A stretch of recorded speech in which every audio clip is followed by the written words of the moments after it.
তো হেই ভিউয়ার্স, কেমন আছেন সবাই? আশা করব সবাই ভালো আছেন। তো আজকে আমরা এক্সপ্লেন করছি স্কুইড গেমের সিজন 2। সিজন 1 আমরা অলরেডি আপলোড করে দিয়েছি। যদি সেটা এখনও দেখে না থাকেন তাহলে প্লিজ ডেসক্রিপশন চেক করুন, কারণ সেটা না দেখলে এটার আগামাথা আপনি কিছু নাও বুঝতে পারেন। আর আমি জানি যে অলরেডি এটা সম্পর্কে সবাই খুব ভালো করে জানেন, সো এই জন্য সময় নষ্ট না করে চলুন ভিডিও শুরু করি। তো সিজন 2 এর শুরু হয় সিজন 1 এর একেবারে শেষ থেকে, যেখানে আমরা দেখতে পারি যখনই জেহুন এয়ারপোর্টে ছিল তখনই তাকে ফার্স্টম্যান কল দেয় আর সে তাকে বলে যে তোমার কাছে এখন বেঁচে থাকার মতো তেমন কোনো কারণ নেই, সো তুমি তোমার মেয়ের কাছে ব্যাক করো, এখানে তোমার জন্য কিছুই অবশিষ্ট নেই। তবে তখনই গেহুন বুঝতে পারে যে হয়তোবা ফর্নম্যান দূর থেকেই তাকে দাঁড়িয়ে দেখছিল অথবা তাকে কোনোভাবে ফলো করছিল। এই জন্য সে তাকে থ্রেট করে বলে দেয় যে আমি এখন আমার মেয়ের কাছে কোনোভাবেই ব্যাক করব না, আমি যেই কোনো মূল্যে তোকে খুঁজে বের করব এবং তোর এই গেমটাকে আমি শেষ করেই ছাড়বো। এরপরে গেহুন চলে আসে সোজা একটা শপের মধ্যে আর এখান থেকে একটা কাটার নিয়ে সোজা চলে আসে ওয়াশরুমের মধ্যে। এরপর সে তার শরীরের প্রত্যেকটা পার্টের মধ্যে খোঁজা শুরু করে, মানে তার শরীরের মধ্যে এমন কোনো ডিভাইস লুকানো হয়েছিল কিনা যেইটার মাধ্যমে ফর্নম্যান তাকে ট্র্যাক করছে, সে এই ব্যাপারটাকে চেক করার ট্রাই করে। আর তখনই সে কানের কাছে একটা ডিভাইস পেয়ে যায় যেইটার মাধ্যমে তার উপরে নজরদারি করা হচ্ছিল। এই জন্য সে কাটার দিয়ে কেটে কোনো রকমে কানের কাছ থেকে সেই ডিভাইসটাকে বের করে ফেলে। যেমন আমরা বুঝতে পারি এখন গেহুন যেই কোনো ওয়েতে ফর্নম্যানের সাথে ফাইট করতে ফুললি রেডি ছিল। এরপরে সিন চলে আসে সোজা একটা হসপিটালে। আমরা দেখতে পারি সেই ডিটেকটিভ এখনও জীবিত ছিল যে কিনা পানির মধ্যে পড়ে গিয়েছিল। আসলে তাকে শ্যুট করার পরেও তার তেমন কোনো ক্ষতি হয়নি, তবে সে যেহেতু অনেকটা আহত হয়ে গিয়েছিল এই জন্য তাকে হসপিটালে পরবর্তীতে ভর্তি করানো হয়েছিল। তার নাম ছিল জুনহো আর তাকে দেখার জন্য তার মাও এখানে এসেছিল। আর যখন তার মা দেখতে পারে সে হুঁশে এসেছে তখন তার মা প্রচণ্ড খুশি হয়ে যায়। তো এরপরে গল্প চলে আসে 2 বছর সামনে। আমরা দেখতে পারি যখন একটা কাপল স্কুটি দিয়ে রাস্তা দিয়ে যাচ্ছিল তখন জুনহো তাদেরকে থামিয়ে তাদের কাছ থেকে তাদের লাইসেন্স চাওয়া শুরু করে। তবে যেহেতু তাদের কাছে কোনো লাইসেন্স ছিল না এই জন্য সে তাদেরকে জরিমানা করার ট্রাই করছিল। তবে তখনই মেয়েটা নেমে জুনহুর সাথে ফ্লার্টিং করা শুরু করে, কারণ জুনহু ছিল অনেক বেশি হট। এই জন্য সে বারবার করে জুনহুকে তার প্রেমের জালে ফাঁসানোর ট্রাই করে। তবে জুনহু কোনোভাবেই তাকে পাত্তা দেয় না, সে ছেলেটার চালান কেটে তাকে ধরিয়ে দেয়। আর ছেলেটাও যখন এই ব্যাপারগুলো বুঝতে পারে তখন সে তার গার্লফ্রেন্ডকে রাস্তায় রেখে দিয়ে সেখান থেকে চলে যায়। আর এই সমস্ত ব্যাপারগুলো দেখার পরে দূর থেকে দাঁড়িয়েই জুনহো হাসছিল। তবে তখনই তার পেছন দিয়ে তার সিনিয়র চলে আসে আর এরপর তারা দুজন একটা রেস্টুরেন্টে গিয়ে জুনহুর পাস্ট সম্পর্কে কথাবার্তা বলা শুরু করে। এখানে সিনিয়র তাকে বলে যে তুমি যে আইল্যান্ড সম্পর্কে আমাদেরকে তথ্য দিয়েছিলে সেই আইল্যান্ডের কোনো অস্তিত্বই আমরা খুঁজে পাইনি। তাছাড়া তুমি যে পিকচারগুলো দিয়েছিলে সেই পিকচারগুলো কোথায় যেন গায়েব হয়ে গেছে, মানে পিকচারগুলো আমরা খুঁজে পাচ্ছি না। আর এই সমস্ত ব্যাপারগুলোর জন্য সিনিয়র কোনোভাবেই তোমাকে বিশ্বাস করতে চাইছে না। তারা মনে করছে তুমি হয়তোবা মিথ্যা কথা বলে সময় নষ্ট করার ট্রাই করছো। এই জন্য কমিশনার তোমাকে জব থেকেও বের করে দেওয়ার একটা পরিকল্পনা করছে। সো তুমি একটু সাবধান হয়ে যাও, এই সমস্ত ব্যাপারগুলো ভুলে তুমি আগের মতোই কাজ করা শুরু করো যাতে করে তোমার চাকরির উপরে এটার কোনো ইম্প্যাক্ট না পড়ে। তবে তখন জেনো তাকে বলে যে এই জন্যই তো আমি ট্রাফিক পুলিশে জয়েন করেছি, কারণ এখানে যখন আমরা কাজ করি তখন পিকচার, সিসিটিভির ফুটেজ, ভিডিও এই সমস্ত ব্যাপারগুলোর মাধ্যমে আমরা বারবার করে প্রমাণ পেয়েই যাই। সো যদি আমি কোনো প্রমাণ পেয়ে যাই তারপরেই সেই ব্যাপারটা নিয়ে আমি কাজ করা শুরু করব। তবে সিনিয়র তাকে তবুও সাবধান করে দেয় যাতে করে সে কোনো রকমের রিস্ক নিতে না চায়। আর এরপর সে তাকে জিজ্ঞেস করে যে তোমাকে যে গুলি করা হয়েছিল তুমি কি তার চেহারাটাকে দেখতে পেয়েছিলে? তখন জেনো তাকে সরাসরি না করে দেয়। সে বলে যে না, আমি তার চেহারা দেখতে পাইনি, সে কে ছিল আমি সেটা বুঝতেও পারিনি, কারণ সে একটা মাস্ক পরা ছিল। এরপরে সেখান থেকে বাসায় ব্যাক করে যখন জেনহো আয়নার সামনে দাঁড়িয়ে তার সেই বুলেটের চিহ্নটাকে দেখছিল তখনই তার মনে পড়ে তার পাস্টের সিনটা। মানে তার মনে পড়ে যখনই সে ফার্স্টম্যানের হাতের মধ্যে গুলি করেছিল তখন ফার্স্টম্যান তার মাস্কটাকে সরিয়েছিল আর সে দেখতে পেয়েছিল এইটা হচ্ছে গিয়ে তার ভাই ইনহো। ইনহোকে সে বারবার করে বোঝানোর পরেও ইনহো কোনোভাবেই তার কথা শুনতে চাইছিল না। এই জন্য পরবর্তীতে ইনহো বাধ্য হয়েই তার হাতের মধ্যে শ্যুট করেছিল, যেই জন্য সে বেঁচে তো গিয়েছিল। তবে এই ঘটনার জন্য সে অনেক বেশি আপসেট হয়ে আছে, কারণ সে তার ভাইকে কোনোভাবেই সেখান থেকে সেফলি আনতে পারেনি। আর তখন এদিকে আমরা দেখতে পারি একটা কাপল যখনই একটা হোটেলে কিছুক্ষণ ফুর্তি করার জন্য চলে আসে তখনই এখানে লোডশেডিং হয়ে যায় আর এই জন্য প্রচণ্ড ভয় পেয়ে তারা সেখান থেকে পালিয়ে চলে যায়। আর এই সমস্ত ব্যাপারগুলো হোটেলের সিসি ক্যামেরার মাধ্যমে গেহুনও দেখছিল। আসলে যেহেতু গেহুন এই পুরো হোটেলটা কিনে নিয়েছে এই জন্য এই হোটেলের সমস্ত দায়িত্ব এখন তার মাথায়। এই জন্য সে একটা গান নিয়ে বের হয় চেক করার জন্য যে আসলে কি হয়েছে। তবে সে যখনই একটু সামনে যায় তখনই সে দেখতে পারে কেউ একজন তাকে স্কুইড গেমের কার্ড দিয়ে চলে গেছে আর এই কার্ডটা দেখার পরে তার মাথা আরও বেশি গরম হয়ে যায়। এই জন্য যখনই সে সামনে চেক করার জন্য দরজাটা খুলে তখনই সে দেখতে পারে তার সামনে ফার্স্টম্যান দাঁড়িয়ে আছে আর ফার্স্টম্যানের 2 হাতে সেই কাপলের 2টা মাথা ছিল। এগুলো দেখার পরে তো তার অবস্থা প্রচণ্ড খারাপ হয়ে যায়। এই জন্য সে পাগলের মতো ফার্স্টম্যানের উপরে গুলি করা শুরু করে।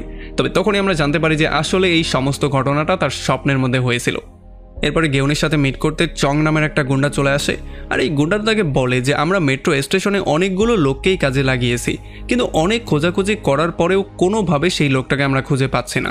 আসলে তুমি কাদেরকে খুঁজছো বা কেন খুঁজছো সেই ব্যাপারটা আমি বুঝতেই পারছি না। তবে তখনই গেহুন তাকে সমস্ত ব্যাপারটা ক্লিয়ার করে বলে। সে বলে যে আমার গেমের 2 বছর পার হয়ে গেছে, এখন হয়তোবা তারা নতুন গেমের জন্য নতুন প্লেয়ার খোঁজার ট্রাই করছে। সো তুমি প্লিজ আরও বেশি লোকজনকে কাজের মধ্যে লাগিয়ে দাও, কারণ যদি এইবার আমরা তাকে ক্যাচ করতে না পারি তাহলে আরও 1 বছরের জন্য সে গায়েব হয়ে যাবে, তাকে আর খুঁজে পাওয়া অসম্ভব হয়ে যাবে। তবে তখন চ্যাং তাকে বলে যে এই কাজটা করার জন্য অনেক বেশি টাকার দরকার পড়বে, এই জন্য গেহুন তাকে 10 মিলিয়ন ইয়ন দিয়ে দেয়। আর এগুলো পাওয়ার পরে চ্যাং একটু বেশি হ্যাপি হয়ে যায়, আর গেহুন তাকে বলে যে যত দ্রুত সম্ভব সেই লোকটাকে খুঁজে বের করে তার ঠিকানা আমাকে দিতে হবে, তোমার যত লোক লাগে তুমি লাগিয়ে দাও। আর চ্যাংও সেখান থেকে বেরিয়ে গাড়ির মধ্যে ঢুকে তার সমস্ত লোকজনকে অর্ডার দিয়ে দেয় যাতে করে আরও বেশি লোককে স্টেশনে মোতায়েন করা হয়। তবে এখানে ডেভিড নামের তার একটা সঙ্গী তাকে এটা ক্লিয়ার করে বলে যে যদি এমনটা আমরা করতে যাই তাহলে এই কাজের মধ্যে অনেক টাকা খরচ করতে হবে। তবে চং তাকে বলে গেহুন আমাদেরকে অলরেডি 10 মিলিয়ন ইয়েন দিয়ে দিয়েছে, আর আমি তার কাছে আগের যেই টাকাগুলো পেতাম সেইটাও সে আমাকে রিটার্ন করে দিয়েছে। আর সে বলেছে যদি আমরা সেই সেলসম্যানকে ধরে ফেলতে পারি তাহলে সে আমাদেরকে 1 বিলিয়ন ইয়ন দিবে। আর এটা শোনার পরে এখানে সবাই অনেক বেশি হ্যাপি হয়ে যায়, আর তারা মন থেকে কাজ করার জন্য রেডি হয়ে যায়। আর তখন এদিকে আমরা দেখতে পারি জুনহো সোজা চলে আসে কামির সঙ্গে মিট করতে। আসলে কামি ছিল সমুদ্রের মধ্যে মাছ ধরা একটা লোক, আর কামি জুনহোকে সমুদ্র থেকে বাঁচিয়ে হসপিটালে ভর্তি করেছিল। আর এরপর থেকে পরবর্তী 1.5 বছর সে কামির সাথে মিলে বিভিন্ন আইল্যান্ডে ঘোরাফেরা করতো যাতে করে যে কোনো ওয়েতে সে তার ভাইকে খুঁজে বের করতে পারে। আর এইবারও তারা নতুন একটা আইল্যান্ডে যাওয়ার প্রিপারেশন নেয়। আর তখন এদিকে আমরা দেখতে পারি ডেভিড আর চং মিলে তাদের সমস্ত লোককে সেই সেলসম্যান সম্পর্কে বলা শুরু করে। তারা বলে যে সেলসম্যান হচ্ছে গিয়ে 6 ফিটের খুবই হট একটা ছেলে, যাকে দেখলেই সবাই এক নজরে নোটিস করবে। আর এই লোকটা মানুষের সঙ্গে গেম খেলে তাদেরকে এমন একটা কার্ড দিয়ে চলে যায়, আর তাদের সমস্ত লোকজনকে তারা প্রত্যেকটা মেট্রো স্টেশনে পাঠিয়ে দেয় যাতে করে তাদের উপরে যেই কোনো ওয়েতে নজর রাখতে পারে। আর যখনই তারা সেই লোকটাকে পেয়ে যাবে তখন যেই কোনো মূল্যে যাতে তাকে তারা ধরে ফেলে। আর যখন তাদের সবাইকে টাকার অ্যামাউন্টটা বলা হয় তখন তারা সবাই পাগলের মতো দৌড়ে যে যার স্টেশনে যাওয়া শুরু করে। আর এদিকে জুনহো একটা আইল্যান্ডে গিয়ে চেক করার জন্য ফুললি রেডি হয়ে যায়। তবে যখন সে চেক করে ব্যাক করে তখন সে সেই আইল্যান্ডে তেমন কিছুই পায় না।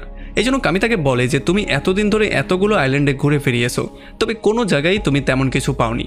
আসলে এমন করে আর কতদিন পার হবে, তুমি কতগুলো আইল্যান্ডে ঘুরেছো কিন্তু কোথাও তো তুমি কোনো চিহ্নও পাওনি। তাছাড়া এখানে 1000টা আইল্যান্ড আছে, এই আইল্যান্ডের কোনো একটার পাশেই আমি তোমার বডিটাকে পেয়েছিলাম।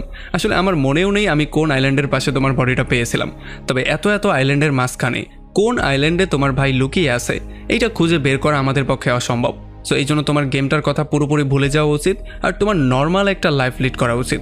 আর এটা শোনার পরে জুনো বলে আচ্ছা ঠিক আছে, এখন থেকে আর আমরা কোনো আইল্যান্ড খুঁজতে যাব না, এখন থেকে আমরা নর্মাল লাইফ লিড করব। আর এটা শোনার পরে কামিও একটু হ্যাপি হয়ে যায়। আর তখন এদিকে আমরা দেখতে পারি চং আর ডেভিডের সমস্ত লোকজন মেট্রো স্টেশনে প্রত্যেকটা মানুষকে চেক করতো, আর সে সেই সেলসম্যান কিনা সেটাকে জানার ট্রাই করতো আর ছবি তুলে তুলে তাদের সবাইকে দিত। তবে এমন করে অনেকগুলো দিন পার হয়ে যাওয়ার পরেও তারা কোনোভাবেই সেই সেলসম্যানকে পাচ্ছিল না। আর যখন গেহুন এই ব্যাপারটা নোটিস করতে পারে তখন সে খুবই আপসেটই হয়ে যায়। আর যখন এদিকে চং আর ডেভিড একটা মেট্রো স্টেশনে বসেছিল তখন ডেভিড তাকে বলে যে স্যার 2টা বছর হয়ে গেল আমরা সেই লোকটাকে তন্ন তন্ন করে খুঁজছি, তবে এমন কোনো লোকের সন্ধান আজ পর্যন্ত আমরা পাইনি। আমার মনে হয় না তেমন কোনো লোক আছে, তাছাড়া গেহুনকেও আমার একটু ফ্রডই মনে হয়। তবে তখন চং তাকে এটা ক্লিয়ার করে বলে দেয় যে তার মতে সে সেই গেম থেকে টাকা উইন করে এসেছে, তাছাড়া আমি তার কাছে আগের যেই টাকাগুলো পেতাম সেগুলোও সে পরিশোধ করে দিয়েছে, তাছাড়া 10 মিলিয়ন ইয়ন সে বাড়তিও দিয়েছে। সো আমার মনে হয় না সে এতটাও পাগল হতে পারে যে সে ফাও টাকাগুলোকে নষ্ট করবে। আমার মনে হয় কোনো একটা কারণ তো এখানে অবশ্যই আছে। আর যখনই তারা এই কথাবার্তাগুলো বলছিল তখনই তারা একটা কার্ডের পড়ার শব্দ শুনতে পারে, আর যখনই তারা সেই দিকে ভালো করে তাকায় তখনই তারা সেই সেলসম্যানকে দেখতে পারে। আসলে এই সেলসম্যান একটা ছেলের সাথে এই গেমটা খেলছিল, আর যখন ছেলে হেরে যায় তখন সে তাকে একটা চড়ও মেরে দেয়, আর যখন সে উইন করে ফেলে তখন সে তাকে টাকাগুলো দিয়ে সেখান থেকে চলে যাওয়ার ট্রাই করে। আর এইটা দেখার পরে চং আর ডেভিড পুরোপুরি শক্ট হয়ে যায়। এই জন্য তারা দ্রুত গেহুনকে কল দিয়ে এই খবরটা জানিয়ে দেয় আর দ্রুত এই মেট্রো স্টেশনে আসার জন্য বলে। এই জন্য গেহুন তার গাড়িটাকে ঘুরিয়ে দ্রুত মেট্রো স্টেশনের দিকে যাওয়া শুরু করে। তবে এতক্ষণে সেলসম্যান সেখান থেকে চলে যাওয়ার ট্রাই করছিল, এই জন্য চং আর ডেভিড দূর থেকেই তাকে ফলো করে যাচ্ছিল। আর তখনই এদিকে আমরা দেখতে পারি সেই ছেলেটা যে কিনা একটু আগে এই গেমটা খেলছিল তার হাতে একটা কার্ড ছিল, আর সে উল্টো পাশে সেই নাম্বারটাকেও দেখতে পারে। তবে তখনই তার ফোনের মধ্যে তার গার্লফ্রেন্ড কল দিয়ে দেয়, কিন্তু সে কলটাকে পিক করে না। আমরা জানতে পারি তার গার্লফ্রেন্ড ছিল একটা অ্যাবর্শন সেন্টারে। আর যেহেতু তার বয়ফ্রেন্ড জ্যাক কল পিক করেনি, এই জন্য ড্যানি নামের এই মেয়েটা প্রচণ্ড রাগ হয়ে যায়। আর তখন আমরা দেখতে পারি এই মেয়েটার কাছেও একটা কার্ড ছিল। একটু পরে চং আর ডেভিড আবারও সেই সেলসম্যানকে দেখতে পারে যাকে এতক্ষণ পর্যন্ত তারা ফলো করছিল। আসলে তারা ফলো করতে করতে একটা গ্রাউন্ডে চলে এসেছিল, আর এই সেলসম্যান এই গ্রাউন্ডে বিভিন্ন ভিখারিদেরকে লটারির টিকিট অথবা ব্রেড চুজ করার সুযোগ দেয়। তবে এখানে একটা ভিখারির লটারিটাই চুজ করে, তবে যখনই সে এটাকে স্ক্র্যাচ করে তখন সে গেমটাকে হেরে যায়। এই জন্য সে খাবার এবং লটারির টিকিটগুলো নিয়ে সেখান থেকে অন্য ভিখারির কাছে চলে যায়। এমন করে সে অনেকগুলো ভিখারিকে লটারির টিকিট আর ব্রেড অফার করে, কিন্তু বেশিরভাগ ভিখারি লটারির টিকিটটাকেই চুজ করে। আর যতবারই তারা স্ক্র্যাচ করতো ততবারই তারা হেরে যেত। কিন্তু একটা ভিখারি খাবার চুজ করে আর সে রুটিটা নিয়ে খেয়ে ফেলে, কিন্তু বেশিরভাগ ভিখারি লটারি চুজ করতো। আর এই সমস্ত ব্যাপারগুলো যখন চং আর ডেভিড দেখতে পারে তখন এই গেমটা তাদের কাছেও খুবই অদ্ভুত মনে হয়। তবে যখন সেলসম্যান দেখতে পারে সমস্ত ভিখারি শেষ হয়ে গেছে তখন সে সবার সামনে ব্রেডের টুকরোগুলো ফেলে, আর যখনই একটা ভিখারি এই ব্রেডের টুকরোটা নেওয়ার জন্য আসে তখনই সে এটাকে পা দিয়ে পিষে ফেলে। এরপর সে তাদের সবাইকে বলে যে তোমাদের কাছে অলরেডি একটা অপশন ছিল যে তোমরা চাইলেই খাবার খেতে পারতে, কিন্তু তোমরা সবাই ভাগ্যকে চুজ করেছো, আর ভাগ্য যখন তোমাদেরকে হারিয়ে দিয়েছে তখন তোমরা খাবার খাওয়ার ট্রাই করছো। আসলে এমনটা কোনোভাবেই সম্ভব না, কারণ অলরেডি তোমরা তোমাদের ভাগ্যর ডিসিশন নিয়েছো। এইটা বলে সে সমস্ত রুটিগুলোকে পা দিয়ে পিষে সেখান থেকে বেরিয়ে যাওয়ার ট্রাই করে। আর তখন এদিকে আমরা দেখতে পারি যেহেতু গেহুন এই সেলসম্যানকে ধরার জন্য আসছিল, এই জন্য গাড়িটাকে সে খুবই স্পিডে চালাচ্ছিল, এই জন্য পুলিশ তাকে ফলো করা শুরু করে। আর একটা পর্যায়ে পুলিশ তার গাড়িটাকে থামিয়েও ফেলে। আর এখানে আমরা দেখতে পারি জুনহো আর তার একটা জুনিয়র মিলে প্রথমবারের মতো গেহুনের ফেসটাকে দেখতেই যাচ্ছিল, কিন্তু এইবার জুনহো তার জুনিয়রকে প্র্যাকটিসের জন্য গেহুনের কার্ডটাকে চেক করার জন্য বলে। আর যখনই তার জুনিয়র তার কার্ডটাকে চেক করতে যায় তখন সে প্রথমেই তার আইডি কার্ডটা চায়, আর যখনই গেহুন তাকে আইডি কার্ডটা দেয় তখন সে তাকে একটা ফাইন দিয়ে দেয়। আর গেহুন কোনো কথাবার্তা না বলেই ফাইনটা নিয়ে সেখান থেকে বেরিয়ে চলে যায়। তবে যখন জুনহো এই ব্যাপারটা জানতে পারে তখন তার কাছে ব্যাপারটা খুবই অদ্ভুত মনে হয়, কারণ বেশিরভাগ সময়ই যখন এমন ফাইন কাউকে করা হয় তখন সবাই ফাইনটাকে মাফ করে দেওয়ার জন্য বলে, কিন্তু সে ফাইনটা নিয়ে সেখান থেকে চলে গিয়েছিল। আর যখন জুনহো তার নামটাকে ভালো করে চেক করে তখন সে বুঝতে পারে এটা হচ্ছে গিয়ে গেহুন। আসলে এই নামটা সে কোথায় যেন শুনেছে তার মনে হচ্ছিল। আর এদিকে চং আর ডেভিড মিলে ফাইনালি সেই সেলসম্যানকে ধরার সিদ্ধান্ত নেয়, কারণ যতক্ষণে গেহুন এখানে আসবে ততক্ষণে হয়তো সেলসম্যান পালিয়েও যেতে পারে, যাতে করে সে পালাতে না পারে এই জন্যই তারা এই সিদ্ধান্ত নিয়েছিল। তবে যখনই তারা দুজন গিয়ে তাকে ধরার ট্রাই করে তখন সেলসম্যান তাদের দুজনকে আচ্ছা রকম ধোলাই করা শুরু করে। আর তখন এদিকে আমরা দেখতে পারি জুনহো পুলিশ স্টেশনে এসে জিহুন সম্পর্কে সমস্ত ব্যাপারগুলো জানার ট্রাই করে। আর যখনই সে জিহুনের পিকচারটাকে দেখতে পারে তখন সে পুরোপুরি শকড হয়ে যায়। তার মনে পড়ে যায় সেই দিনের কথা যেই দিন সে জিহুনের সাথে গিয়ে মিট করেছিল। আসলে তার মনে পড়ে সে তার ভাই সম্পর্কে কথা বলার জন্য জিহুনের কাছে গিয়েছিল, এই জন্য সে দ্রুত জিহুনের গাড়ির নাম্বারটা নেয় আর এটার মাধ্যমে তার সমস্ত ডিটেল বের করার ট্রাই করে। তবে যখন সে ডিটেল বের করতে যায় তখন সে জানতে পারে জিহুন একটা কোম্পানির গাড়ি ইউজ করছিল, এই জন্য সে সেই কোম্পানির অ্যাড্রেস নিয়ে সেখান থেকে বেরিয়ে চলে আসে। আর এদিকে যখন জেহুন চং আর ডেভিডের লোকেশন ফলো করে সেই জায়গায় চলে আসে তখন সে পুরোপুরি শকড হয়ে যায়। সে দেখতে পারে এখানে রক্ত পড়ে আছে, তাছাড়া ডেভিডের চাকুটাও এখানে পড়েছিল। এগুলো দেখার পর তার মাথা প্রচণ্ড গরম হয়ে যায়, এই জন্য সে চারপাশে ভালো করে চেক করা শুরু করে। তবে তখন আমরা দেখতে পারি সেই সেলসম্যান উপর থেকে দাঁড়িয়ে তাকে ফলো করছিল। আর এদিকে সেলসম্যান চং আর ডেভিডকে বেঁধে রেখেছিল, আর সে তাদের দুজনকে বলে যে তোমরা দুজন এখন রক পেপার সিজার খেলবে, আর যে এই গেমটা হেরে যাবে তাকে আমি শুট করে মেরে ফেলবো। আসলে আমার বন্দুকের মধ্যে শুধু একটাই গুলি আছে আর 5টা স্লটই খালি পড়ে আছে, সো দেখা যাক কে বেঁচে যায় আর কার মৃত্যু হয়ে যায়। তবে যেহেতু তারা দুজনেই অনেক বেশি ভয় পেয়েছিল এই জন্য ডেভিড কোনোভাবেই খেলাটাকে শুরু করতে চাইছিল না, এই জন্য প্রথমেই সেলসম্যান তার উপরে গুলি করে দেয়, কিন্তু যেহেতু তার ভাগ্যটা ভালো ছিল এই জন্য সে বেঁচে যায়। এরপরে তারা যতবারই গেমটাকে খেলছিল আর সেলসম্যান তাদের উপরে শ্যুট করছিল ততবারই তারা সেভ হয়ে যাচ্ছিল, এই জন্য সেলসম্যানেরও মাথাটা গরম হয়ে যায়। এই জন্য সে আরও 4টা বুলেট তার বন্দুকের মধ্যে ভরে, যাতে করে এখন বাঁচার শুধুমাত্র একটাই সুযোগ থাকে। এরপরে যখনই তারা গেমটাকে খেলে তখন এইবার ডেভিড গেমটা হেরে যায়, এই জন্য ডেভিড প্রচণ্ড ভয়ের মধ্যে চলে যায়। তবে তখনই চং তার হাতটাকে সামনে বাড়িয়ে সে নিজে হেরে যায়, আর এইটা দেখার পরে ডেভিড আরও বেশি শকড হয়ে যায়। তবে সেলসম্যান চংকেই শ্যুট করে সেখানে মেরে ফেলে, আর তখন ডেভিডের মনটা প্রচণ্ড খারাপ হয়ে যায়, কারণ গেমটা আসলে ডেভিড নিজেই হেরেছিল, এই জন্য তার নিজেরই মরার কথা ছিল। তবে চং তার হাতটাকে আগে বের করে চিটিং করে সে নিজে গেমটাকে হেরে গিয়েছে শুধুমাত্র ডেভিডকে বাঁচানোর জন্য, আর এই জন্যই এখন তাকে মরতে হয়েছে। আর তখন আমরা দেখতে পারি সেলসম্যান ডেভিডকে অপশন দিয়ে বলে যে যদি তুমি এখন মরতে না চাও তাহলে আমাকে এক এক করে সমস্ত সত্যি ঘটনাগুলো বলো। আর তখন এদিকে আমরা দেখতে পারি জুনহু সোজা চলে আসে জিহুনের অফিসের মধ্যে। তবে যেহেতু সে দেখতে পারে অফিস বাইরে থেকে বন্ধ ছিল, এই জন্য সে দেয়াল বেয়ে জানালা দিয়ে অফিসের মধ্যে চেক করা শুরু করে। এখানে সে সেই সেলসম্যানের একটা পুতুল পেয়ে যায়। আর এখানে আশেপাশে আরও অনেক জিনিস ছিল যেগুলো দেখার পরে তার কাছে একটু কিউরিয়াসই মনে হচ্ছিল। তবে তখনই এখানে একটা গুন্ডা চলে আসে আর সে তার সমস্ত লোকজনকে এক জায়গায় করার ট্রাই করে। আর এখান থেকে সমস্ত গানগুলোকেও সে নিয়ে যাওয়া শুরু করে, কারণ চং কোথায় যেন গায়েব হয়ে গিয়েছিল। তবে যখন সেই সমস্ত কাজগুলো করছিল তখন জুনহু তার পাশেই লুকিয়েছিল, কিন্তু সেই ব্যাপারটা নোটিসই করতে পারেনি। আর যখন সে চলে যায় তখন জুনহু আবারও গিয়ে ড্রয়ারগুলোকে চেক করে। আর এখানে সে জিহন সম্পর্কে একটা ফাইল পেয়ে যায়, যেই ফাইলের মধ্যে জিহনের হোটেলের অ্যাড্রেসও ছিল। আর এদিকে যখন জিহন তার হোটেলে ব্যাক করে তখন সে দেখতে পারে তার হোটেলের লাইট জ্বলছে। এটা দেখার পরে সে একটু সতর্ক হয়ে যায়, কারণ নর্মালি সে এমনটা কোনোদিনও করে না। আজকেই প্রথম হোটেলের লাইটটা জ্বলছিল। তবে যখনই সে সতর্কতার সাথে রুমের মধ্যে আসে তখনই সেখানে সেলসম্যানকে পেয়ে যায়। আর সেলসম্যান তাকে বলে যে তোমার মেয়ের কাছেই চলে যাওয়ার দরকার ছিল, তুমি এখানে থেকে বিশাল বড় একটা ভুল করেছো। তবে তখন গেহুনও তাকে এটা ক্লিয়ার করে বলে দেয় যে আসলে যখন আমি চলে যাচ্ছিলাম তখনই আমি তোমাকে দেখতে পেয়েছিলাম, সো থ্যাংক ইউ, তোমার জন্যই আমি এখানে থেকে গিয়েছি। আর এই গেমটা সম্পর্কে আমাকে বলার জন্য তোমাকে থ্যাংক ইউ, কারণ এখন এই গেমটাকে আমি পুরোপুরি বন্ধ করতে যাচ্ছি। তবে তখন সেলসম্যান তাকে বলে যে আমাকে থ্যাংক ইউ দিয়ে কোনো লাভ নেই, কারণ আমি হচ্ছি নর্মাল একজন সেলসম্যান যে কিনা তোমার সাথে একটা গেম খেলেছিলাম আর তোমাকে শুধুমাত্র একটা কার্ডই দিয়েছিলাম যেখানে শুধু একটা ফোন নাম্বারই ছিল। আর তখন গেহুন তাকে বলে যে হ্যাঁ আমি জানি তুমি হচ্ছে একজন সেলসম্যান আর তুমি তোমার বসের পালতু কুকুর, কারণ তোমার বসই এই গেমটাকে খেলায়। সো তুমি আমাকে বলো যে তোমার বসের অ্যাড্রেস কি আর তোমার বসের নাম কি, কারণ তাকে মুখের উপরে গিয়ে আমি এই কথাটা বলতে চাই যে এমন দুঃখী মানুষদেরকে কখনোই তুমি এমন করে ধরে মারতে পারো না, তোমার এমন কোনো অধিকার নেই। আর তখন সেলসম্যান তাকে বলে যে আচ্ছা ঠিক আছে, তার সম্পর্কে বলার আগে তুমি আমার সম্পর্কে জেনে নাও, আমি কিভাবে এখানে আসলাম সেটা আমি তোমাকে বলছি। আসলে প্রথমে আমি তোমার মতো এই গেমের মধ্যে গিয়েছিলাম যেখানে প্রত্যেকটা মানুষকে মারার পরে আমি তাদেরকে পুড়িয়ে ফেলতাম। আর এই পোড়ানোটা আমার কাছে খুবই মজাই লাগতো, কারণ আমি এই ব্যাপারটা খুব ভালো করেই জানতাম যে তারা হচ্ছে গিয়ে দুনিয়ার আবর্জনা, আর দুনিয়ার আবর্জনা পোড়াতে আমার অনেক বেশি মজাই লাগতো। কিন্তু সমস্যা হয়েছিল, একদিন আমার বাবাই আমার সামনে চলে এসেছিল আর আমাকে বলা হয়েছিল তাকে মেরে ফেলার জন্য, আর আমিও কোনো কিছু চিন্তা না করেই তাকে শুট করে মেরে ফেলেছিলাম। আর তখন এই ব্যাপারটা আমি বুঝতে পেরেছিলাম যে আমার আসলে এই কাজের জন্যই জন্ম হয়েছে। তবে তখন গেহুন তাকে বলে যে না তুমি মানুষদেরকে গেমের মধ্যে নিয়ে মারতে পারো, না তুমি তাদেরকে এমনিতে মারতে পারো, কারণ এই দুইটাই হচ্ছে গিয়ে একটা অপরাধ। তুমি কোনোভাবেই মানুষদেরকে মারতে পারো না, এই অধিকার তোমাকে কোনোভাবেই দেয়া হয়নি। আর তাছাড়া তোমার গেমটাকে বন্ধ করেই আমি ক্ষান্ত হব না, তোমাদের সবাইকে আমি যেই কোনো ওয়েতে শেষ করে দেব। তবে তখন সেলসম্যান তাকে বলে যে তুমি ছোট্ট একটা গেম খেলে নিজেকে হিরো মনে করা শুরু করছো, এইটা করলে তুমি নিজেও মারা যাবে। তবে তখন গেহুন তাকে এটা ক্লিয়ার করে বলে যে আসলে তুমি বুঝতেই পারবে না সেই গেমের মধ্যে আমি কি কি সহ্য করেছি, কারণ তুমি হচ্ছে গিয়ে তোমার বসের কুকুর, আর কুকুররা কোনোদিনও কিছু ফিল করতে পারে না। আর তখন সেলসম্যান তাকে বলে যে চলো তুমি আমার সাথে এখন একটা গেম খেলো, আসলে আমার এই বন্দুকের মধ্যে একটা গুলি আছে, আমরা একবার করে নিজেকে শ্যুট করব, দেখি কে বেঁচে যায় আর কে মরে যায়।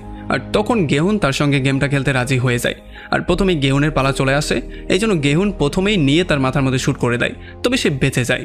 এরপরে সেলসম্যানের পালা চলে আসে, সেলসম্যানও তার মাথায় বন্দুকটা ঠেকিয়ে শ্যুট করে দেয়, কিন্তু তারও কিছু হয় না। আর এরপরে যখন গেহুনের পালা চলে আসে তখন সেলসম্যান তাকে বলে যে তোমার মতো এত ভীতু বলদ একটা মানুষ কি করে এত বড় একটা গেম উইন করে ফেললো, সেই ব্যাপারটাই আমি বুঝতে পারছি না। এই জন্য গেহুনও প্রচণ্ড রাগ নিয়ে টিগারে চাপ দিয়ে দেয়, তবে এইবারও তার কিছু হয় না। তবে এরপরে সেলসম্যানও তার মুখের মধ্যে গানটা নিয়ে টিগারে চাপ দিয়ে দেয়, কিন্তু এইবারও তার কিছু হয় না। এই জন্য যখন আবারও গেহুনের পালা চলে আসে তখন সেলসম্যান তাকে বলে যে এখন হয়তোবা তুমি প্রচণ্ড ভয়ের মধ্যে আসো আর তুমি চিন্তা করছো টিগারে চাপ দিলেই হয়তোবা তোমার খলিটা উড়ে যাবে। আসলে এটার মধ্যে যেই দুইটা গুলি আছে তুমি চাইলে দুইটাই আমার উপরে চালাতে পারো, আর আমাকে মেরে ফেলার পরে আমার পকেটের মধ্যে তুমি আমার বসের কার্ডটাও পেয়ে যাবে। সো দেখা যাক তুমি কি আসলে ইমানদারির সঙ্গে খেলবে নাকি সেই ময়লা আবর্জনাগুলোর মতো ধোকা দিয়ে জেতার ট্রাই করবে। আসলে এখনই এই ব্যাপারটা প্রমাণ হয়ে যাবে যে তুমি কি আসলে নিজের যোগ্যতায় গেমটা উইন করেছিলে নাকি তুমি শুধুমাত্র ভাগ্যের জোরেই গেমটাকে উইন করেছিলে। তুমি চাইলেই আমাকে শুট করে এটা প্রমাণ করে দিতে পারো যে তুমি ভাগ্যের জোরে গেমটা উইন করেছো।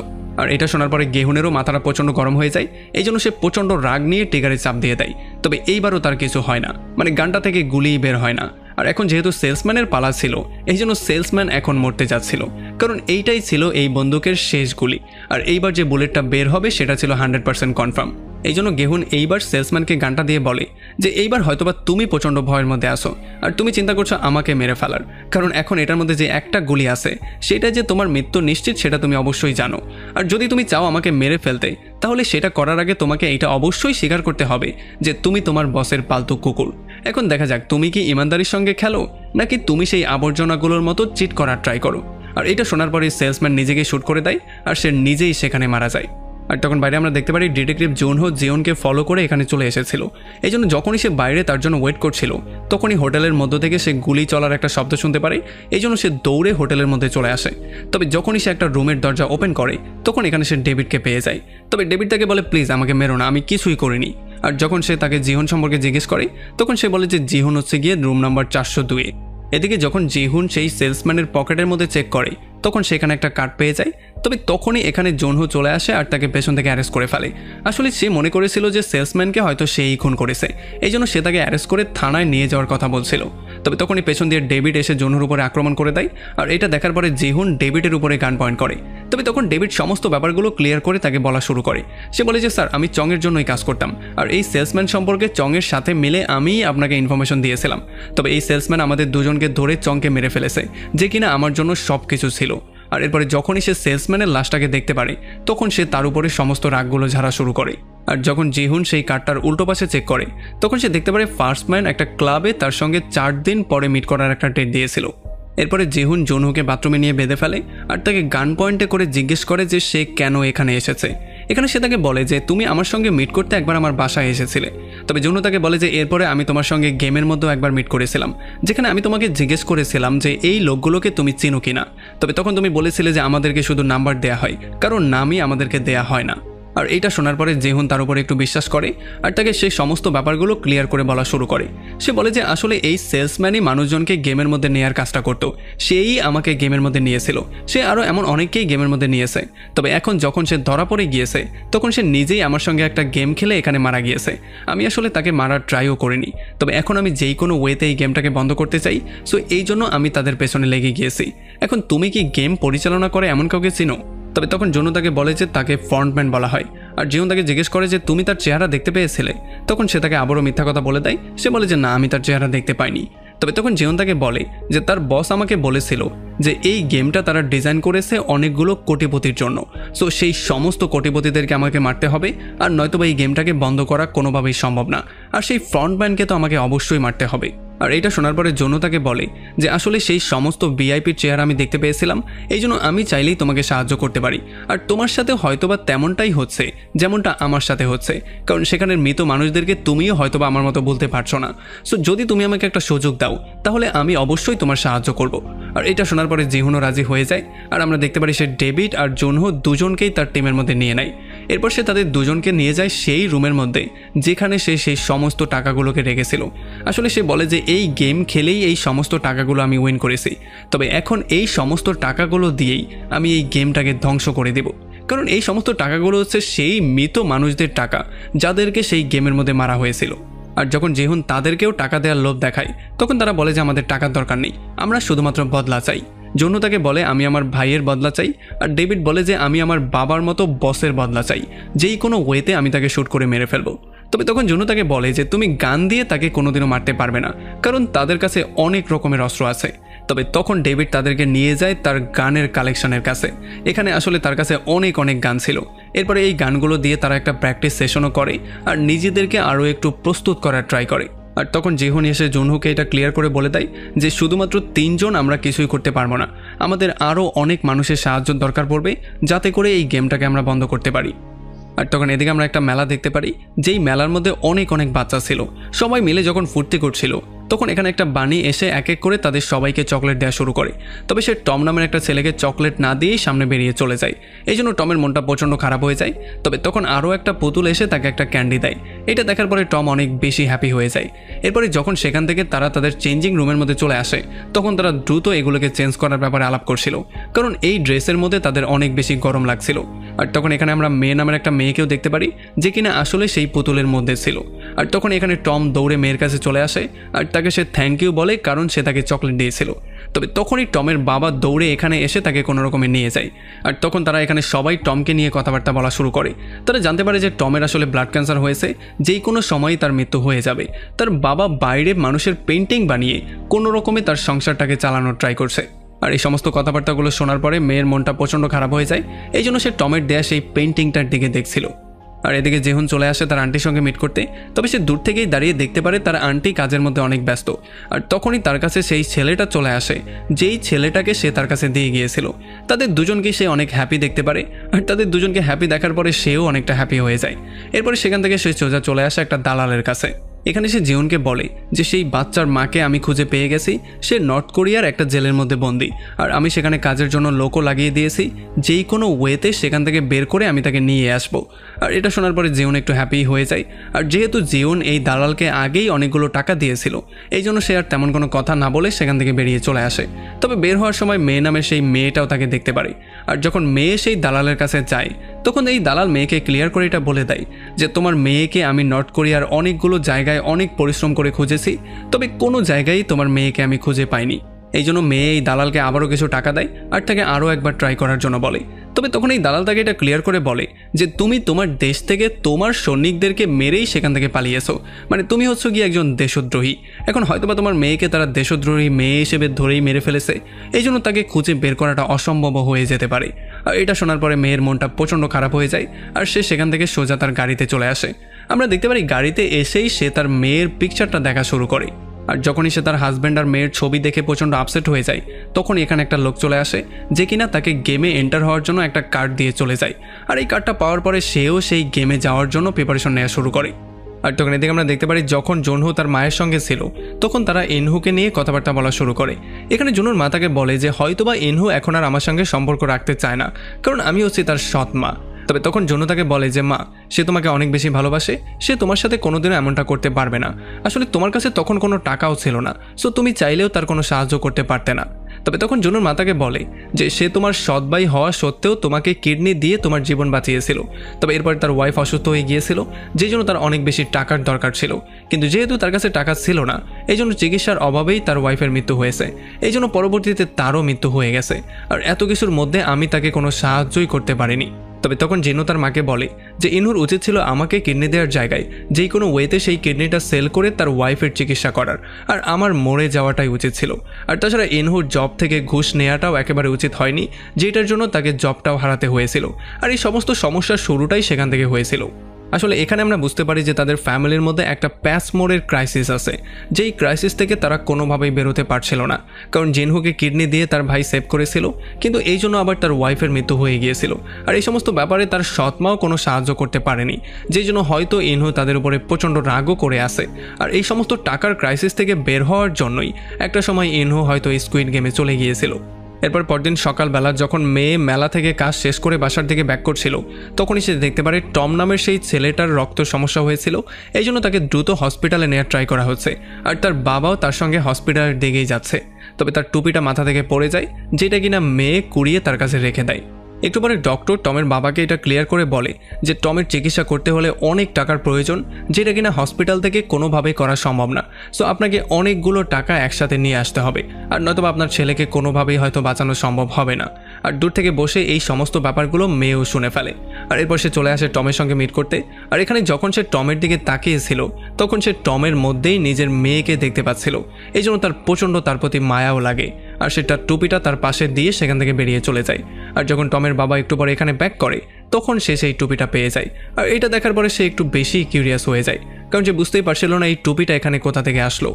এদিকে জীবনের টিম তার মুখ থেকে একটা দাঁত বের করে নতুন একটা ট্র্যাকার সহ দাঁত লাগিয়ে দেয়, যাতে করে যেই কোনো জায়গাতে তার টিম তাকে ট্র্যাক করতে পারে। আর এরপর তারা সবাই মিলে প্রিপারেশন নেওয়া শুরু করে। তারা বারবার করে গান প্র্যাকটিস করা শুরু করে। আসলে তারা একটা বিশাল বড় টিমও হায়ার করে ফেলেছিল, যেটা কিনা ছিল এক্স মেরিনদের একটা টিম। আর এখানে শন তাদেরকে এটা ক্লিয়ার করে বুঝিয়ে বলে যে তোমরা যেহেতু আমার টিমে জয়েন করেছো, এই জন্য আমি যেমনটা বলবো তোমাদেরকে তেমনটাই করতে হবে, কারণ তারা আমার সঙ্গে যেই কোনো কিছু করতে পারে, আমাকে তারা যেই কোনো মুহূর্তে মেরেও ফেলতে পারে। তবে তখন ডেভিড তাকে বলে যে স্যার, আপনার মুখের মধ্যে একটা জিপিএস ট্র্যাকার আছে, সো এটার মাধ্যমে আপনাকে পৃথিবীর যেই কোনো কোণা থেকে আমরা খুঁজে বের করতে পারবো। সো এটা নিয়ে আপনার একেবারেই টেনশন করার দরকার নেই। আর যেহেতু এখন জিহুন আরও একবার তার জীবনটা ঝুঁকির মধ্যে ফেলতে যাচ্ছে, এই জন্য সে শেষবারের মতো তার মেয়ের সঙ্গে কথা বলতে চায়। আসলে যদিও গিহুন তার মেয়েকে কল দিয়ে ফেলে, তবে সে কোনোভাবেই তার মেয়েকে তেমন কিছুই বলতে পারছিল না। আর তার মেয়ে ওই পাশ থেকে কথা বলেই যাচ্ছিল। আর যখন সে দেখতে পারে কেউ কথা বলছে না, তখন সে বুঝতে পারে হয়তোবা তার বাবাই তাকে কল দিয়েছে। আর তখন এদিকে আমরা দেখতে পারি মেয়ে কার্ডের নাম্বারে কল দিয়ে দেয় আর এখন সে গেমের মধ্যে যাওয়ার জন্য ফুলি রেডি হয়ে গেছে। আসলে সে এই টাকাগুলো যেই কোনো ওয়েতে তার মেয়ের জন্য ইনকাম করতে চায়। সে হয়তো তার মেয়েকে যেই কোনো ওয়েতে সেখান থেকে সেভ করতে চায়, আর নয়তোবা এই বাচ্চাটাকে সে সেভ করতে চায়। এই জন্য তার অনেক অনেক টাকার দরকার, আর এই জন্যই সে গেমের মধ্যে যাওয়ার সিদ্ধান্ত নিয়েছে। এরপরে জিহুন তার দুইটা টিম মেম্বার মানে জিনহু আর ডেভিডকে নিয়ে চলে আসে সোজা একটা ক্লাবের সামনে, কারণ আজকে ফ্রডম্যানের সাথে দেখা করার তার সেই ডেট ছিল। তবে যখন তারা এখানে চলে আসে তখন তারা বুঝতে পারে আজকে হচ্ছে হ্যালোউইনের দিন, তার মানে হয়তোবা সবাই ফ্রন্টম্যানের মতো কস্টিউম পরেই এখানে ঘোরাফেরা করবে, যেই জন্য তারা বুঝতে পারবে না কোনটা আসল ফ্রন্টম্যান। এই জন্য শুরুতেই জিহুন আর ডেভিড সেখান থেকে মধ্যে চলে যায়, যাতে করে তারা সমস্ত ব্যাপারটা পর্যবেক্ষণ করতে পারে। আর আমরা দেখতে পারি জিনহু গাড়ির মধ্যে বসেই তাদের জন্য ওয়েট করছিল। তবে তখনই সে দেখতে পারে স্কুইড গেমের পোশাক পরে দুইটা লোক মধ্যে যাচ্ছে। এই জন্য তার সন্দেহ হয়ে যায়, আর সে ব্লুটুথের সাহায্যে মধ্যে তাদের দুজনকে এটার ইনফরমেশন জানিয়ে দেয়। আর এরপর সে গিয়ে গার্ডদেরকেও এটা বলার ট্রাই করে, তবে গার্ডরা কোনোভাবেই তাকে মধ্যে যেতে দিচ্ছিল না। এই জন্য সে পুলিশ অফিসারের পরিচয় দিয়ে কোনো রকমের থ্রেট করে মধ্যে ঢুকে পড়ে। আর তখনই জিহুনের কাছে পেছন থেকে একটা স্কুইড গেমের মেম্বার চলে আসে, যে কিনা জিহুনকে নিয়ে পেছনের রাস্তা দিয়ে চলে যাওয়ার ট্রাই করে। আর এতক্ষণে জুনহুও মধ্যে চলে এসেছিল, তবে সে এসে দেখতে পারে ডেভিডকে বেহুশ করে ফেলে রাখা হয়েছে। আর যখন সে ট্র্যাকারটাকে চেক করে তখন সে বুঝতে পারে পেছনের রাস্তা দিয়ে জিহুনকে নিয়ে চলে যাচ্ছিল। এই জন্য সে দৌড়ে চলে আসে পেছনের রাস্তায়। তবে যতক্ষণে সে আসে ততক্ষণে ল্যাম্বরগিনি কারের মাধ্যমে গার্ডরা জিহুনকে নিয়ে এখান থেকে চলেও গিয়েছে। এই জন্য সে তার পুরো টিমকে এই খবরটা জানিয়ে বলে যে দ্রুত যাতে করে তারা সেই ল্যাম্বরগিনিকে ফলো করা শুরু করে। আর তখন আমরা দেখতে পারি ল্যাম্বরগিনির মধ্যে একটা স্পিকার ছিল, যেটার মাধ্যমে জিহুন ফ্রন্টম্যানের সঙ্গে কথাবার্তা বলছিল। এখানে জিহুন তাকে বলে যে এই গাড়ির মধ্যে আমি আগেও একবার বসেছিলাম, তবে এইবার বসাটা একটু অন্যরকমই লাগছে। তবে তখন ফ্রন্টম্যান তাকে এটা ক্লিয়ার করে বলে যে তোমার টাকাগুলোর মাধ্যমে লাইফটাকে এনজয় করার কথা ছিল, তোমার মেয়ের কাছে গিয়ে তোমার মেয়েকে নিয়ে একটা ভালো সময় স্পেন্ড করার কথা ছিল, তবে তুমি এখানে থেকে একটা বিশাল বড় ভুল করেছো।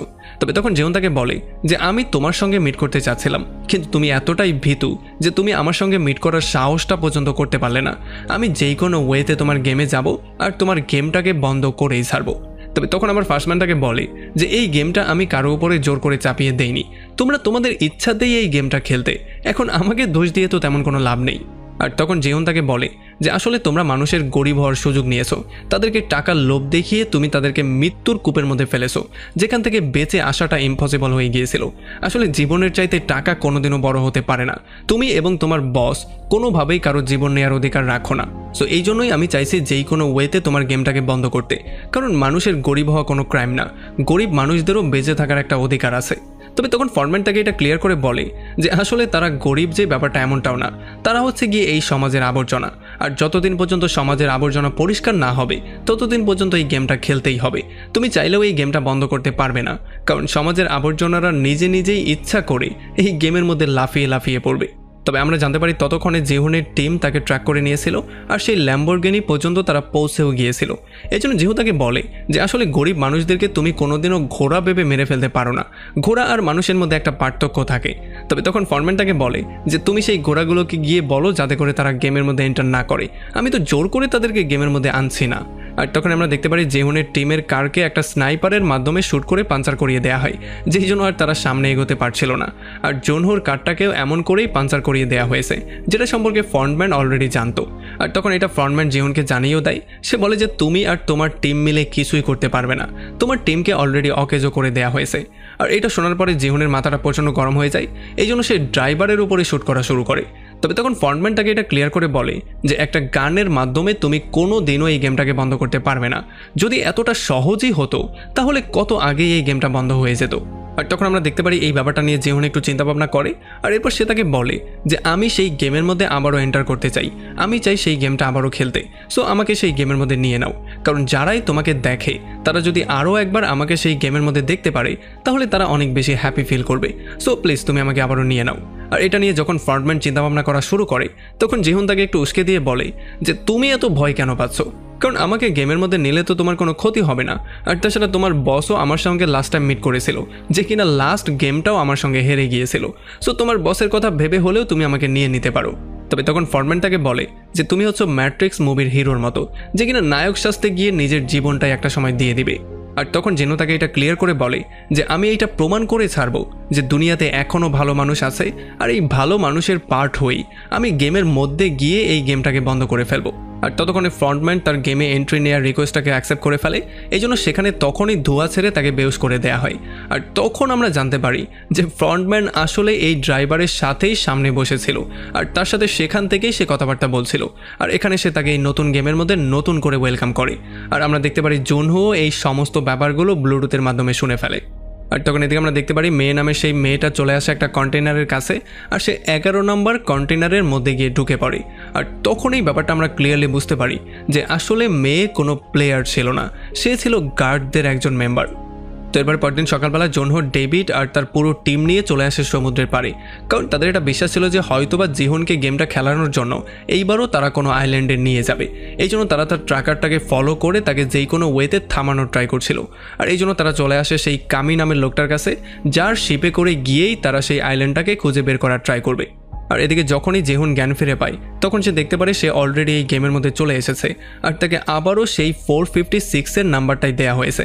আর এখানে আরও অনেক মানুষজন ছিল। আর যখনই সে উঠে সবার সঙ্গে কথাবার্তা বলার জন্য যাওয়ার ট্রাই করে তখনই চানি নামের একটা জ্যোতিষীর সঙ্গে তার মিট হয়ে যায়। এই জ্যোতিষী তাকে বলে যে তোমার মধ্যে অনেক বেশি রাগ আছে আর অনেক প্রতিশোধের নেশাও আছে, আসলে তুমি যেই কোনো ওয়েতে প্রতিশোধ নেয়ার জন্য এখানে এসেছো। আর তাছাড়া তোমাকে এখানে ডেকেছে এখানে যারা মারা গিয়েছিল সেই মৃত মানুষের আত্মারা। আর এরপরে এখানে গার্ডরা চলে আসে, যেই জন্য তারা সবাই সিরিয়ালে দাঁড়া হয়ে যায়। গার্ডরা এখানে তাদের সবাইকে ওয়েলকাম করে আর সিজন 1-এর মতোই এখানে সবাই গার্ডদেরকে কোয়েশ্চেনিং করা শুরু করে। আর গার্ডরা এক এক করে তাদের কোয়েশ্চেনের অ্যান্সার দেওয়া শুরু করে। আর এরপরে গার্ডরা সিজন 1-এর মতোই তাদেরকে প্রত্যেকটা নিয়ম এক্সপ্লেন করে বলে দেয়। আর এরপরে তাদেরকে বলা হয় যে তাদের প্রত্যেকের মাথার উপরে কত টাকার লোন আছে। আসলে প্রত্যেকের মাথার উপরে মিলিয়ন বিলিয়ন ইয়ানের লোন ছিল, যেগুলোর মধ্যে আঙ্কেল জন নামের একটা লোকও ছিল। আর তখন এদিকে আমরা দেখতে পারি জুনহো আর তার টিম মিলে জিহুনের দাঁতের মধ্যে লাগানো সেই ট্র্যাকারটার মাধ্যমে সেই আইল্যান্ডটাকে খুঁজে বেরও করে ফেলেছে। এখন তারা যেই কোনো মূল্যে সেই আইল্যান্ডে গিয়ে এই গেমটাকে নষ্ট করার প্ল্যানিং করছে। তবে এতক্ষণে গেমের মধ্যে তাদেরকে প্রাইজ মানি সেই বক্সটা দেখানো হয় আর তাদের সবাইকে বলা হয় যে যেই এই গেমটা উইন করবে সে 45.7 বিলিয়ন ইয়ান পেয়ে যাবে। তাদেরকে 6 দিন 6টা গেম খেলতে হবে আর তাছাড়া তাদেরকে নতুন একটা সুযোগও দেওয়া হবে। এই সুযোগটা ছিল প্রত্যেকটা গেমের পরপরে তাদেরকে একটা ভোটিং করা হবে, যেই ভোটিংয়ে তারা এটা সিদ্ধান্ত নিতে পারবে যে তারা কি সামনে কন্টিনিউ করবে নাকি তারা এখান থেকেই ব্যাক করবে। আর সিজন 1-এর মতো এখানেও মেজরিটিকে প্রায়োরিটি দেওয়া হবে। যদি মেজরিটি ভোট দেয় যে তারা গেমটা খেলতে চায় না, তাহলে যেই টাকাগুলো এতক্ষণ পর্যন্ত তারা উইন করেছে সেই টাকাগুলো সবার মধ্যে ডিভাইড করে দিয়ে তাদেরকে যার যার ঘরে পাঠিয়ে দেওয়া হবে। তবে এইটা শোনার পরে জিহুন একটু পুরোপুরি শক্ট হয়ে যায়, কারণ এই রুলটা দেয়াই হয়েছিল তার এখানে আসার জন্য। আর তখন আমরা দেখতে পারি এখানে পার্ক আর গং নামের একটা মা আর ছেলেও এসেছিল। আসলে তারা দুজন কেউ কাউকে না জানিয়ে এখানে এসেছিল যাতে করে তাদের দেনাগুলো তারা পরিশোধ করতে পারে। এরপরে তাদের প্রত্যেককে ফর্মের মধ্যে সিগনেচার করতে বলা হয়। আর যখন তারা সবাই ফর্মের মধ্যে সিগনেচার করছিল তখন জিহুন গিয়ে ফর্মটাকে ভালো করে চেক করে। সে দেখতে পারে এখনও নিয়মগুলো ঠিক আগের মতোই ছিল, তবে তার আসার জন্য নতুন করে আরও একটা নিয়ম অ্যাড করা হয়েছে। এরপরে যখন এক এক করে তাদের সবার পিকচার ক্লিক করা হচ্ছিল তখন এখানে থ্যানোস নামের একটা ফেমাস র্যাপারকেও তারা পেয়ে যায়। এই জন্য প্রত্যেকেই তার সঙ্গে ফটো ক্লিক করার জন্য পাগলের মতো হয়ে যায়। তবে তখন গার্ডরা তাদেরকে সাবধান করে দিয়ে বলে যে এটা কোনো সেলফি নেওয়ার ক্যামেরা না, এটা হচ্ছে গিয়ে আইডেন্টিফিকেশনের জন্য একটা ক্যামেরা, সো যার যার ফটো তাকেই ক্লিক করতে হবে। আর তখন থ্যানোস এখানে সমস্ত ফ্যানদেরকে এটা অভয় দিয়ে বলে যে সে এখান থেকে যখন বাইরে বেরিয়ে যাবে তখন সে তাদের প্রত্যেকের সঙ্গে সেলফি তুলবে। আর এরপরেই এক এক করে তারা সবাই পিকচার ক্লিক করা শুরু করে। আর তখন এখানে আমরা দেখতে পারি ক্যাট নামের একটা ট্রান্সজেন্ডারও ছিল, যাকে দেখার পরে সেই মা আর ছেলে কথাবার্তা বলা শুরু করে। আসলে তারা বুঝতেই পারছিল না যে একটা ছেলে কী করে মেয়ে হয়ে যেতে পারে আর সে পুরো মেয়েদের মতোই বাস করতে পারে। আর এরপরে ফাইনালি জিহুনও তার পিকচারটাকে ক্লিক করে ফেলে আর এই সমস্ত ব্যাপারগুলো ফ্রন্টম্যান ক্যামেরার মধ্যে দেখছিল। আর তখনই জিহুনের সঙ্গে মিট করতে তার বেস্ট ফ্রেন্ড চং চলে আসে। আর চংকে দেখার পরে সে পুরোপুরি শক্ট হয়ে যায়। আসলে যেহেতু জিহুন 3 বছরের জন্য গায়েব হয়ে গিয়েছিল এই জন্য চংও অনেক বেশি টেনশনের মধ্যে পড়ে গিয়েছিল আর সে তাকে সমস্ত ব্যাপারগুলো নিয়ে কোয়েশ্চেনিং করা শুরু করে। তবে তখন জিহুন তাকে বলে যে আমি পরে তোমাকে সমস্ত ব্যাপারটা ক্লিয়ার করে বলবো। আর তখন চং তাকে বলে আমার ওয়াইফ আমাকে ডিভোর্স দিয়ে চলে গেছে, আমার মাথার উপরে একটা বিশাল বড় দেনার চাপ আছে, সো আমি যখন এই গেম থেকে বাইরে বেরিয়ে যাব তখন আমি তোমাকে সমস্ত ব্যাপারটা এক্সপ্লেন করে বলবো। তবে তখন গেহুন তাকে বলে যে এখানের অনেক কিছুই আমি আগে থেকেই জানি, সো আমি তোমাকে যেমনটা বলবো তোমাকে আমার কথা ফলো করে তেমনটাই করতে হবে। যদিও এটা শোনার পরে চং একটু বেশি শক্ট হয়ে গিয়েছিল, তবে সে তার কথা মতো কাজ করতে রাজি হয়ে যায়। আর এরপরে যখন তাদেরকে আস্তে আস্তে করে প্লেগ্রাউন্ডের দিকে নিয়ে আসা হচ্ছিল তখন আমরা দেখতে পারি থ্যানোস নামের সেই র্যাপারটা এসে ইশি নামের একটা মেয়ের উপরে লাইন মারার ট্রাই করে। আর তখনই তাদের সবাইকে প্লেগ্রাউন্ডে নিয়ে আসা হয় আর তারা দেখতে পারে এখানে বিশাল বড় একটা পুতুল তাদের সামনে দাঁড়িয়ে আছে। আর যখন জিহুন এই ব্যাপারটা দেখতে পারে তখন সে বুঝতে পারে আসলে তাদেরকে দিয়ে কি করানো হবে, কারণ যেহেতু এই গেমটা সে আগেই খেলে ফেলেছে। আর এদিকে জুনহো আর তার সমস্ত লোকজন ফাইনালি সেই আইল্যান্ডে চলে আসে আর সেই ট্রাকারকে ফলো করে করে তারা জিহুনের কাছ পর্যন্ত পৌঁছানোর ট্রাই করে। আর আমরা দেখতে পারি জুনহো দূর থেকেই ড্রোনের সাহায্যে তার সমস্ত মেম্বারদের উপরে নজর রাখছিল। তবে তখনই এখানে তারা একটা লোককে পেয়ে যায় যে কিনা মাছ ধরছিল। আর যখন তারা মাছের খাবারের মধ্যে ভালো করে চেক করে তখন তারা ফাইনালি সেই ট্রাকারটা পেয়ে যায়। আর এই লোকটা তাদেরকে বলে যে এই খাবারগুলো আমাকে একটা লোক এসে ফ্রিতে দিয়ে চলে গিয়েছিল। আর এই সমস্ত ব্যাপারগুলো তারা জুনহোকেও ক্লিয়ার করে জানিয়ে দেয়। আর তখন এদিকে প্লেগ্রাউন্ডে গার্ডরা এসে সমস্ত পার্টিসিপেন্টকে বলে দেয় যে এখন তোমাদেরকে রেড লাইট গ্রিন লাইট খেলতে হবে। আর এইটা শোনার পরে জিহুন দ্রুত তার দাঁতটাকে বের করে আর সে দেখতে পারে এখান থেকে জিপিএস ট্র্যাকারটা গায়েব হয়ে গেছে। এইটা দেখার পরে সে এটা ক্লিয়ারলি বুঝতে পারে যে এখন তার 12টা বাজতে যাচ্ছে, কারণ যেহেতু ট্র্যাকারটা বের করে ফেলেছে তার মানে তার সঙ্গীরা এখন আর তাকে খুঁজে পাবে না। তার মানে তাকেও এখন নর্মাল পার্টিসিপেন্টদের মতোই খেলতে হবে। আর তখন আমরা দেখতে পারি ব্ল্যাক মাস্ক পরা একটা লোক এসে ফ্রন্টম্যানকে জানিয়ে দেয় যে গেমটা এখন খেলার জন্য রেডি হয়ে গেছে। আর তখন ফ্রন্টম্যান সেই গেমের কাছে চলে যায় আর ব্ল্যাক মাস্ক পরা লোকটা এখানে থেকে নজরদারি করা শুরু করে। আর তখন এদিকে গেমটা শুরু হওয়ার আগেই জিনহু তাদের সবাইকে বলা শুরু করে যে এই গেমটা সম্পর্কে আমি আগে থেকেই ক্লিয়ারলি জানি, সো আমি যেমনটা বলবো তেমন করেই তোমাদেরকে গেমটা খেলতে হবে। যদি তোমরা 19 থেকে 20 করো তাহলেই তোমাদের সবাইকে শ্যুট করে মেরে ফেলা হবে। যদিও এই কথাগুলো শোনার পরে তারা সবাই প্রচণ্ড শক্ট হয়ে যায় আর তাদের মনে হচ্ছিল যে সে হয়তো বা পাগলের পোলাপ বকছে, তবে তারপরও তার কথা শুনতে তারা রাজি হয়ে যায়। আর এরপরে যখনই গেমটা শুরু করে দেয়া হয় তখন আমরা দেখতে পারি ইনহো মানে ফ্রন্টম্যান একটা বিশাল বড় স্ক্রিনের সামনে বসে গেমটাকে উপভোগ করা শুরু করে। আর যখনই গেমটা শুরু হয়ে যায় তখন শুরুতে জিহুন কোনো রকমে সবাইকে তার কথা মতো থামিয়ে থামিয়ে সামনে যাওয়া শুরু করে, যেই জন্য সেই ডলের মোশনের মধ্যে কেউই ক্যাপচার হচ্ছিল না আর কাউকেই শ্যুট করে মারা হচ্ছিল না। আর এমন করেই তারা আস্তে আস্তে সামনের দিকে এগিয়েও যাচ্ছিল। তবে সমস্যাটা হচ্ছে ইশির পেছনেই থ্যানোস দাঁড়িয়েছিল আর যখন একটা মাসি এসে ইশির গাড়ের মধ্যে বসে তখন থ্যানোস তাকে এই ব্যাপারটা সম্পর্কে জানিয়ে দেয়। আর যখনই ইশি সেই মাসিটাকে সরানোর জন্য তার হাতটাকে মুভমেন্ট করায় তখনই এটা ডলের চোখে ক্যাপচার হয়ে যায় আর ইশি কোনো মাছি না পেয়ে এখানে হাসা শুরু করে আর তখনই তাকে শ্যুট করে মেরে ফেলা হয়। আর যখনই এই গুলিটা চলে তখন এখানে সবার অবস্থা প্রচণ্ড খারাপ হয়ে যায়, এই জন্য সবাই যে যার মতো পালিয়ে যাওয়া শুরু করে। এই জন্য চারপাশ থেকে গুলি করে এক এক করে তাদের সবাইকে মেরেও ফেলা হয়। যদিও এতক্ষণ পর্যন্ত কেউই জিহুনকে বিশ্বাস করছিল না, তবে যেহেতু এখন তারা প্রমাণ পেয়ে গেছে এই জন্য জিহুনের কথা ফলো করে বেশিরভাগ প্লেয়ারই নড়াচড়া করা বন্ধ করে দেয়, যেই জন্য অনেক প্লেয়ারই জানে বেঁচে যায়। আর আমরা দেখতে পারি যেই গার্ডরা গুলি করে তাদের সবাইকে মারছিল তার মধ্যে একজন মেয়েও ছিল। এরপরে আবারও তারা আস্তে আস্তে করে সামনের দিকে যাওয়া শুরু করে। তবে এইবার থ্যানোসের অবস্থা প্রচণ্ড খারাপ হয়ে গিয়েছিল, এই জন্য সে তার ক্রসের মধ্যে থাকা একটা ঔষধ মুখের মধ্যে দিয়ে দেয় যাতে করে কোনো রকমে সে তার নার্ভসকে কন্ট্রোল করতে পারে। আর আমরা দেখতে পারি জিহুন ইনস্ট্রাকশন দিয়ে দিয়ে তাদের সবাইকে সামনে নিয়ে যাচ্ছিল, এই জন্য সে তাদের সবাইকে ক্লিয়ার করে বলে যে আমরা সবাই লাইন হয়ে সামনের দিকে আগাবো যাতে করে আমাদের মোশনগুলোকে একটু কম ট্র্যাক করা যেতে পারে। আর আমরা দেখতে পারি সবাই এমনটাই করে, যেই জন্য তাদের মোশনগুলো অনেকটাই কম ট্র্যাক হয়। তবে তখনই মেয়ে নামের সেই মেয়েটা দেখতে পারে যে টম নামের সেই ছেলেটার বাবাও এই গেমের মধ্যে পার্টিসিপেট করেছে, মানে সেই টম যাকে সে হসপিটালে দেখতে গিয়েছিল। এরপরে এমন করেই যখন তারা সামনের দিকে এগোচ্ছিল তখনই থ্যানোস ধাক্কা দিয়ে কয়েকটা লোকে ফেলে দেয়, যেই জন্য তাদের সবাইকে শ্যুট করে মেরে ফেলা হয়। আসলে থমাস যেই ওষুধটা খেয়েছিল সেটা ছিল একটা নেশার ওষুধ, এই জন্য সে পুরো পাগলের মতো হয়ে গিয়েছিল।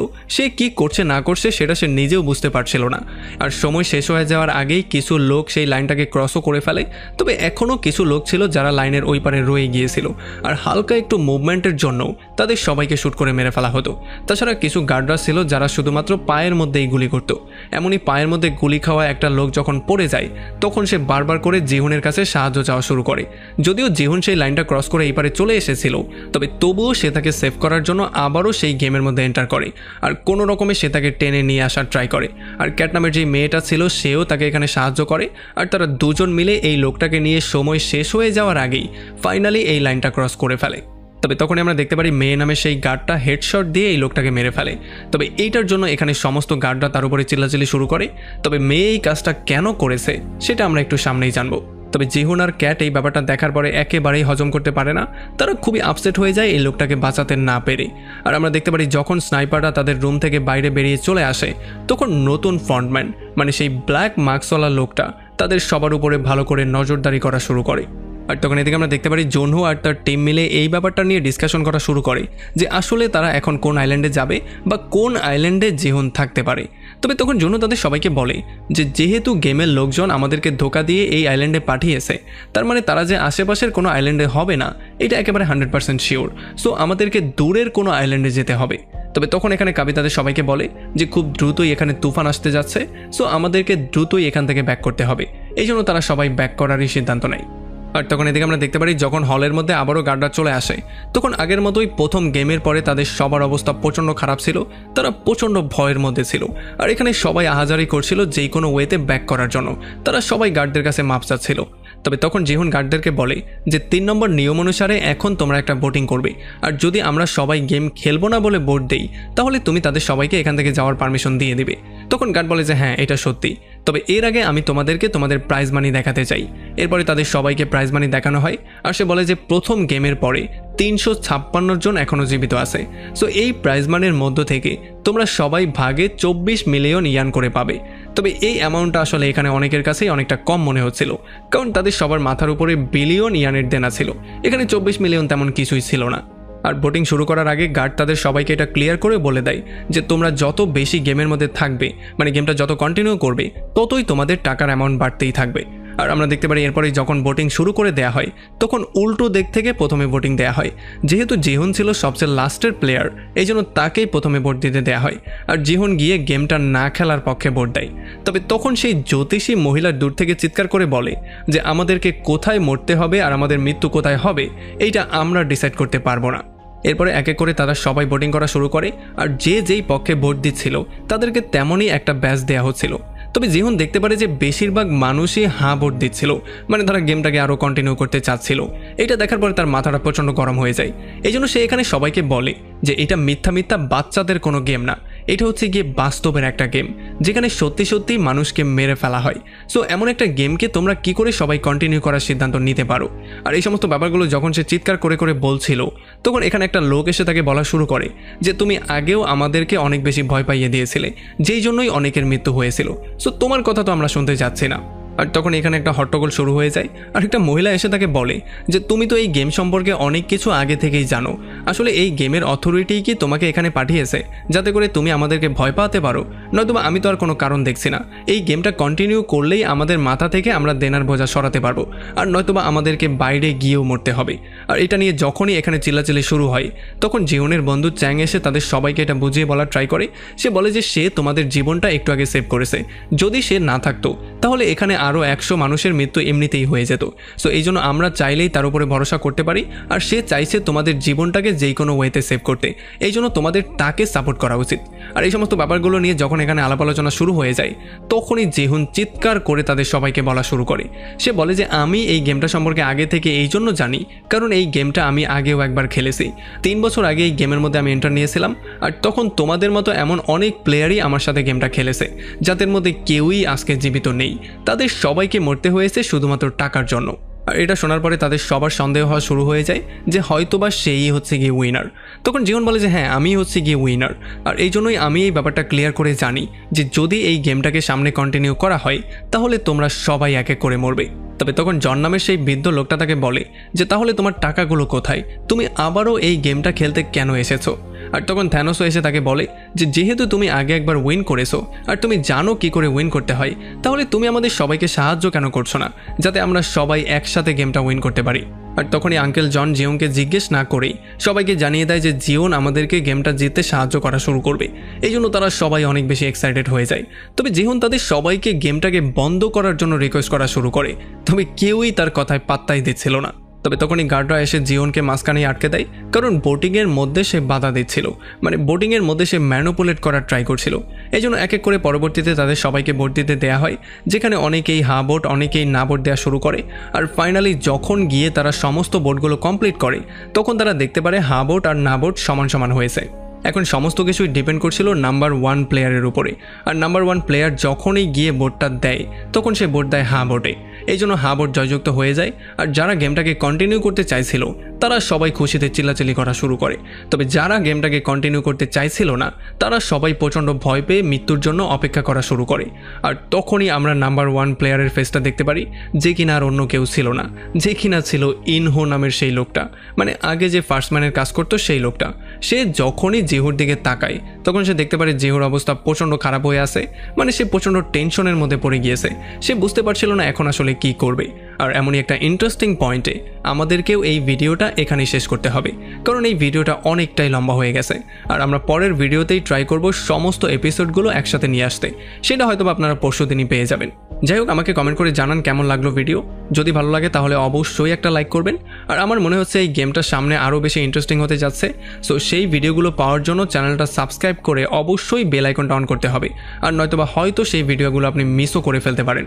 আসলে যেহেতু জিওনের জিপিএস ট্র্যাকারটাকে খুলে ফেলা হয়েছে, এই জন্য তার টিম চাইলেও হয়তো তাকে খুঁজে বের করতে পারবে না। এই জন্য তাকে একজন নর্মাল পার্টিসিপেন্ট হয়েই এই গেমটাকে খেলতে হবে, যার মানে তার রিস্ক 100-100, যেই কোনো সময়ই তার মৃত্যু হয়ে যেতে পারে। আর যেহেতু এখন আগের ফ্রন্টম্যানও গেমের মধ্যে চলে এসেছে, তার মানে বুঝতেই পারছেন এখন গেমটা কতটা ইন্টারেস্টিং হতে যাচ্ছে। কিন্তু এখানে একটা কোয়েশ্চেন চলে আসে যে এখন তাহলে ফ্রন্টম্যানের দায়িত্ব কে পালন করছে বা কে পালন করবে, সেটাই আমরা সামনে জানবো। যেই জন্যই হয়তোবা আপনাদেরকে পরশুদিন পর্যন্তই ওয়েট করতে হতে পারে। সো ততক্ষণ পর্যন্ত ভালো থাকবেন। Till then, take care.